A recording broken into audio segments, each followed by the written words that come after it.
My name's Claire and I work here at the Monkey Sanctuary in Looe in Cornwall, and I'm a keeper here and I'm also one of the education officers. So the Monkey Sanctuary was set up in 1964 by a guy called Len Williams. He's actually the father of the classical guitarist John Williams, you may have heard of him. And he started rescuing woolly monkeys when he actually lived in London. At the time, unfortunately, there was lots of woolly monkeys being kept as pets in the 60s and 70s. It was very popular. Very unfortunate for them because they were taken from their home in the Amazon rainforest and shipped over to spend the rest of their lives in people's living rooms and things like that. Many of them didn't survive. Those that did, when they reach maturity, they become very aggressive because they're not like a dog or a cat, they're a wild animal. They're very different. So then people don't want them anymore because they start biting and being horrible. So Len Williams took a few of those on, but he soon realised that London wasn't the place to host a rescue sanctuary for woolly monkeys. So he moved down here in 1964 and bought this place. So we've actually been here for almost 50 years now. So are you rescuing them from people that own them or from pet shops? Yeah, or? no, people that own them. What, and they get too much? Or? Yeah, basically. Yeah. So what generally happens in the primate pet trade, it's a problem all over the world, but it is still legal to keep primates as pets here in the UK. People get them when they're tiny babies, and unfortunately they are taken off their mums when they're about 2 weeks old, which is very tiny, and in reality they would stay with their mums for several years, depending on the species, so it's quite a traumatic event for baby and mum. But what the person or the new owner has at first is a tiny baby, very defenceless, very cute and very cuddly, but then of course they grow up. A few years down the line they start being very destructive. They do, capuchins in particular, do something called urine washing, which they wee on their hands and their feet and they rub it all over their fur, and for them it's a very natural behaviour, but of course something that you wouldn't want going on in your kitchen or in your living room. And then a little while after that they start maturing and becoming very aggressive, because they work on dominance hierarchies in their natural social groups, and they will seek that dominance within a human family. So what often happens is people get them as tiny babies, then they realise they've made a mistake, they become frightened of their pet because it's bitten them, or it's bitten one of their children or the pet dog perhaps, and that's often when we get called up and asked to take them on. By that point though, unfortunately, that individual is already very damaged, both psychologically and physically, from the way they've been kept in the past. We see various psychological damage such as maternal deprivation, so they suck their thumbs and their fur and wrap their tails around themselves and rock backwards and forwards. Sometimes they pull out their own fur because of severe boredom and stress, and that's just a few of the psychological problems we see.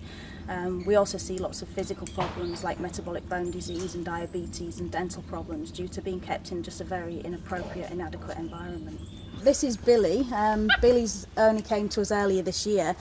He was actually smuggled illegally into this country from mainland Europe and kept as a pet in a flat in London, which, as you can imagine, is not really the right environment for a capuchin monkey to be living in.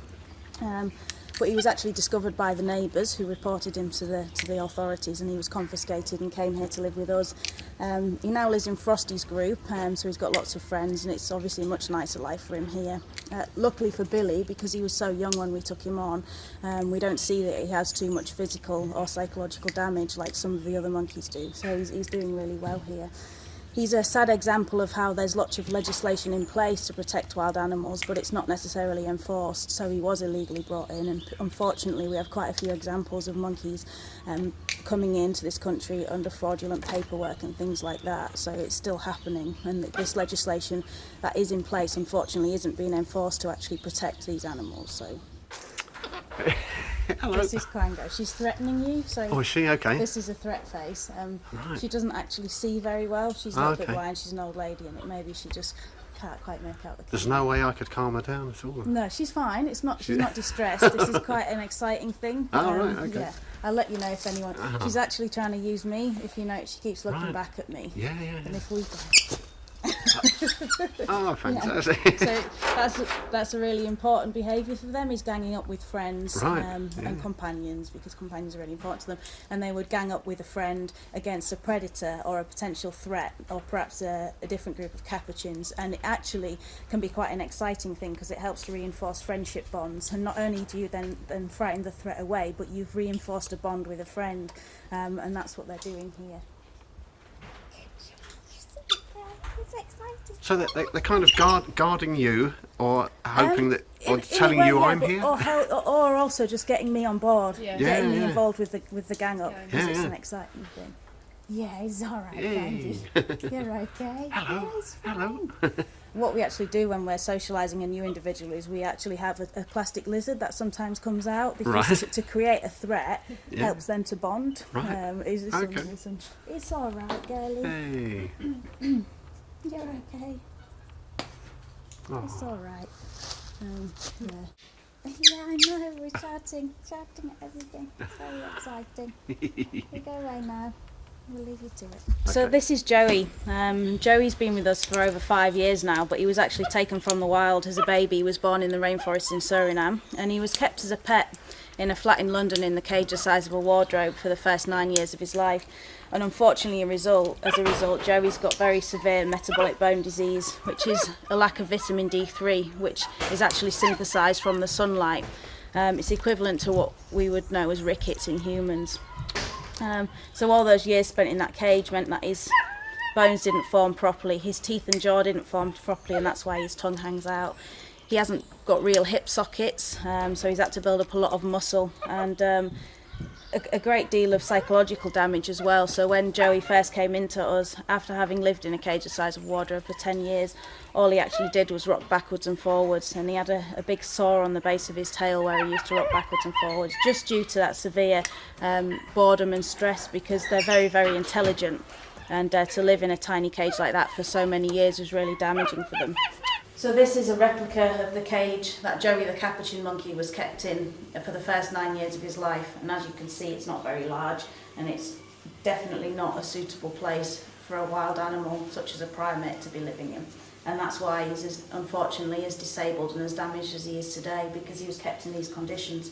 Unfortunately, he was, at the beginning of his time, when he was being kept in this cage, he was actually licensed by the local authority, so they had allowed Joey to be kept in these conditions, which is another part of our campaign's work, that we're working with the local authorities and with the government to try and bring new legislations in place to further protect primates. What, you mean that's still legal? Yeah, it's still legal. You're joking. Yeah. Fortunately for Joey, although vets and ourselves were initially pessimistic about his chances of survival and being able to be reintroduced into a new group, he's actually doing fantastically. He built up lots and lots of physical strength, and although he will always be disabled and he will never be able to be returned to the wild, he does have a good quality of life here. He's made lots of different friends, and he runs and jumps and plays just like a lot of the other monkeys do. This is his best friend Kodak, and you can see it's actually quite an interesting difference here. Joey should actually look just like Kodak does because they're likely to be the same species, but of course he looks very different, and that's the damage that was caused to Joey when he was kept as a pet. It's exciting. I love he's got a friend. I love it. Isn't it? Yeah, and this is, Oh. well, she's got another, this is Kirsty as well. Kirsty. Yeah. Hello, Kirsty.